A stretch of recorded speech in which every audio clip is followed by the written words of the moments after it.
Complétons les différents modèles d'intégration. On a vu que la France avait un modèle plutôt assimilationniste, alors que maintenant on va voir que le Canada, notez, le modèle d'intégration s'appelle le multiculturalisme. C'est-à-dire, la définition, on reconnaît que toutes les cultures ont une valeur intrinsèque et on lutte contre le racisme et la discrimination. Le credo, c'est vivre et laisser vivre. Ces deux modèles-là sont un peu comme opposés. Dans l'assimilationniste, on a une histoire de la France qui est vraiment nationale, une nation qui est forte, qui est pionnière dans le développement des droits humains, qui est fière, qui est même un petit peu chauvine, et je vis avec un Français, alors je peux le dire. Alors, on veut que les gens adhèrent à cette culture-là. Alors que le Canada, l'histoire du Canada, avec l'arrivée de Jacques Cartier puis la colonisation qui s'ensuit, c'est deux peuples fondateurs, en plus des Premières Nations, en plus de toutes les autres cultures immigrantes qui sont venues enrichir le pays. Alors, à la base, le Canada, il est multiculturel. À la base, on reconnaît que chacun a amené quelque chose qui crée la richesse du pays. Et donc, c'est certain qu'on va être plus ouvert vers les différentes cultures. Par contre, c'est comme si ça mettait toutes les cultures sur le même pied d'égalité. Et cette politique-là n'a pas été très appréciée de la part du Québec à l'époque. C'était Trudeau père qui a mis de l'avant cette vision-là de l'intégration des immigrants. Parce que le Québec disait, non, nous, on n'est pas sur le même pied d'égalité, là. On est une nation distincte et puis on est un peuple fondateur. Alors, on devrait être un centre. Donc, c'est pour ça que le Québec s'est distancé du multiculturalisme. On va revenir sur l'interculturalisme qui caractérise le Québec, mais c'est important de comprendre la différence entre le modèle français puis le modèle canadien. OK? En France, on va voir la différence de manière péjorative. La laïcité va être très renforcée, puis il va y avoir beaucoup plus de discrimination. Dans le fond, là, l'immigrant parfait, là, en France, c'est Nicolas Sarkozy. D'origine hongroise, ça paraît pas, il parle bien français, donc on ne le soupçonne pas, finalement. Alors que, pour caractériser un petit peu, là, l'immigrant parfait canadien, c'est Jack Mintzig. Donc, actif politiquement, puis avec une minorité visible flamboyante, il parle les deux langues, il est investi dans la communauté. Donc, voilà, un immigrant parfait. Donc, on le voit, on le reconnaît tout de suite. Il y a beaucoup de détracteurs du multiculturalisme qui disent oui, mais le problème là de pas avoir de socle commun pour intégrer les immigrants, c'est que chacun reste dans son coin finalement. Toutes les valeurs, toutes les cultures se valent. Alors on va avoir un quartier chinois ici, on va avoir un quartier indien ici, puis un quartier arabe, puis tu sais, les gens se regroupent, puis ils se regroupent et se concentrent sur leur culture et leurs valeurs et renforcent ça au sein de la communauté plutôt que d'essayer d'aller vers la culture majoritaire, puis vers les Québécois, puis d'apprendre le français. Ils vont plutôt se développer en vase clos. Donc ça, c'est une critique qu'on a souvent du multiculturalisme. Là. En termes sociologiques, on appelle ça le communautarisme. C'est-à-dire que les immigrants se regroupent en communauté, puis ça crée des fossés entre les personnes. Alors, l'interculturalisme, maintenant, donc, notez la définition. C'est une politique ou un modèle préconisant des rapports harmonieux entre cultures, fondés sur l'échange intensif et axé sur un mode d'intégration qui ne cherchait pas à abolir les différences. En parenthèse, lisez modèle français assimilationniste. Tout en favorisant la formation d'une identité commune.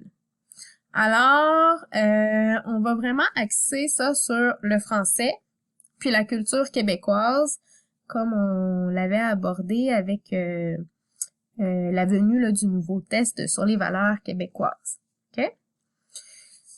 Dans le fond, c'est de dire, oui, on reconnaît la valeur de votre culture, on veut en apprendre, mais aussi, il faut que vous acceptiez d'adhérer à notre culture, à la culture majoritaire. Ça passe par l'apprentissage du français.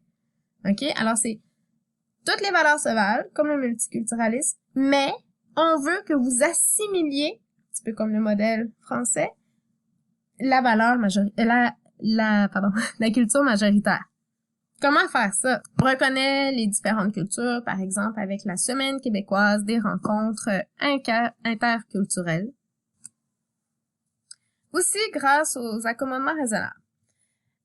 Un accommodement raisonnable, à la base, c'est une légère modification, comme par exemple, ajouter une rampe pour permettre l'accès aux chaises roulantes ou aux poussettes à un édifice gouvernemental. Ça, c'est l'exemple, c'est le principe, l'esprit là, de l'accommodement raisonnable, il est là. Ça enlève rien à ceux qui prennent les escaliers et ça permet un accès plus large et plus universel à l'immeuble. OK? C'est ça le principe. Mais il y a eu plusieurs glissements et autour des années 2006-2007, il a commencé à avoir de plus en plus de demandes d'accommodement raisonnable. Donc, la première, ça a été une demande au niveau du kirpan, le port du kirpan dans une école. Kirpan, c'est un petit couteau. Alors, je vous ai mis une petite photo ici du fameux kirpan. Et puis, il y a eu d'autres problématiques là, de demandes qui ont été faites, par exemple, des vitres teintées du YMCA pour pas que les enfants voient les femmes qui sont en tenue de sport, des ambulanciers qui ont été expulsés de la cafétéria de l'hôpital général juif de Montréal parce qu'ils mangeaient un repas non halal. Toute la question du port du hijab ou le turban au soccer. Donc, le Québec avait dit non. Puis, à cause de ça, en 2007, la Fédération de soccer canadienne avait expulsé les équipes du Québec. Puis, finalement, à l'international, la FIFA a autorisé en 2014 les joueurs à porter le hijab et le turban pendant les matchs. Donc, c'est toutes des questions. Il y en a beaucoup d'autres, là. C'est des questions, est-ce que c'est raisonnable d'accommoder la communauté, les joueurs de soccer musulmans et de leur permettre de porter ou pas le hijab? Est-ce que c'est raisonnable ou pas? Qu'est-ce qui est raisonnable? Tout ça, c'est tellement relatif. Puis, ça dépend de chacun, en fait, qui a son opinion, puis ses limites par rapport à l'acceptation des autres. Alors, plus il y avait des questions comme ça qui étaient soulevées, plus le gouvernement était confronté à un manque au niveau législatif. Alors, il y a eu une commission qui a été mise en place en sociologie, là, c'est une commission, et en politique aussi, tellement majeure au niveau de l'intégration là, des immigrants, la commission Bouchard-Taylor. D'ailleurs, la définition de l'interculturalisme vient de là. Et alors, eux, ils ont dit que la laïcité, qui est un autre pilier de l'intégration, doit permettre à tout un chacun de vivre en accord avec sa culture et sa religion. Donc, un État laïque, c'est un État dans lequel tout le monde se sent libre de porter le hijab, si c'est ça que sa religion lui demande, porter une croix au cou, si c'est ça, porter un kirpan, et donc c'est très ouvert. OK, leur conception de la laïcité. C'est pas tout le monde qui a la même conception de la laïcité. Mais qu'est-ce que c'est la laïcité? En fait, ça vient d'où? C'est un concept que vous avez déjà abordé, là, encore une fois, probablement en ECR, en histoire également. Ça vient de la séparation de l'État et du religieux. Donc, il y a eu la désacralisation au Québec avec les écoles qui sont devenues publiques. Et depuis ce temps-là, on trouve que c'est très important d'avoir des représentants de l'État et surtout des personnes, en fait, qui sont en autorité, qui ne doivent pas porter de signes religieux. Alors ça, c'est une vision qui est plus étroite, OK? D'un côté, on dit un État laïque, c'est là où est-ce que tout le monde représentant de l'ordre ou autorité, peu importe. Tout un chacun peut porter des signes religieux et peut être accommodé. Alors que l'autre vision de la laïcité, c'est plutôt dire, en fait, non, il faut au contraire bannir toutes les représentations de la religion. La religion, ça doit être chez soi pour que personne ne soit influencé. Okay? Et c'est cette fameuse vision-là, beaucoup plus étroite de la laïcité, que le gouvernement met de l'avant avec sa loi 21 qui est passée à l'été dernier. Je sais qu'il y en a qui l'ont abordée là, en classe. Allons voir le premier ministre, qu'est-ce qu'il en dit de cette loi-là.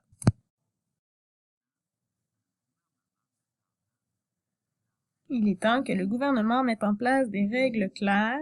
Notre projet de loi prévoit que les signes religieux vont maintenant être interdits pour les employés de l'État en position d'autorité. Par exemple, les policiers, les gardiens de prison, les enseignants des écoles primaires et secondaires. Il faut être clair, la laïcité ne va pas à l'encontre de la liberté de religion. Chacun va rester libre de pratiquer la religion de son choix. Mais il faut fixer des règles et c'est ce qu'on fait. Voilà. Pensez-vous que la loi 21 est une bonne manière d'intégrer davantage d'immigrants à la culture québécoise?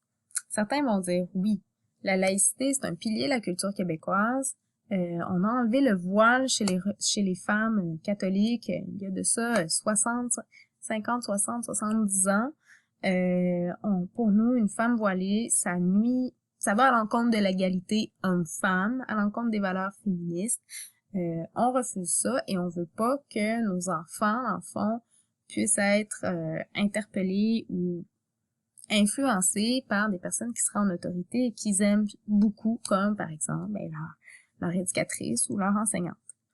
Alors aussi, on pourrait dire, puisque ces minorités-là ne seront plus visibles, en fait, il va y avoir moins de racisme, moins de discrimination à leur égard.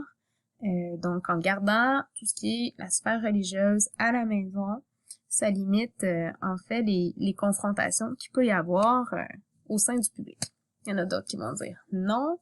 Au contraire, les femmes, par exemple, qui n'auront plus le droit d'être policières ou gardiennes de prison ou enseignantes, vont plutôt peut-être faire le choix de rester chez elles. Alors, c'est le contraire de l'intégration que ça amène.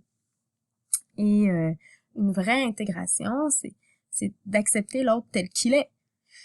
Alors, c'est deux positions qui sont un petit peu irrémédiables. Finalement, il y a toute la question de la discrimination dont il faut aborder. Ici, j'ai quelques chiffres au niveau de la discrimination dans le marché du travail. Alors, les personnes immigrées en général sont surqualifiées.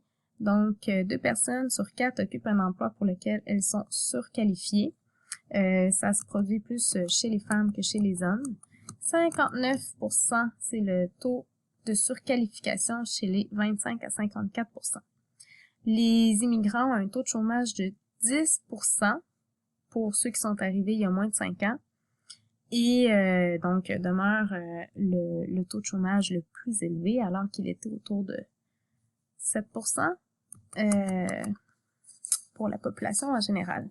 Et l'écart salarial aussi augmente entre les deux populations, donc l'ensemble de la population et la population immigrée. La discrimination est illégale et il y a même des personnes qui vont décider de poursuivre les employeurs qui ne les ont pas embauchés. Donc, c'est vraiment un texte très intéressant que je vous demande de lire, qui est déposé sur Moodle, la presse discrimination, et qui va vous donner quelques armes pour forger votre opinion à ce sujet-là. Il y a aussi le texte qui est à la page 33 dans votre fascicule que je vous demande de lire et compléter les questions A et B. Pour conclure, je vous demande de prendre position sur un enjeu et de vous filmer en 2-3 minutes, déposer la vidéo sur Moodle. Si vous voulez, je vais faire une capsule explicative pour une meilleure orientation. Ça va être avant le 25 mai.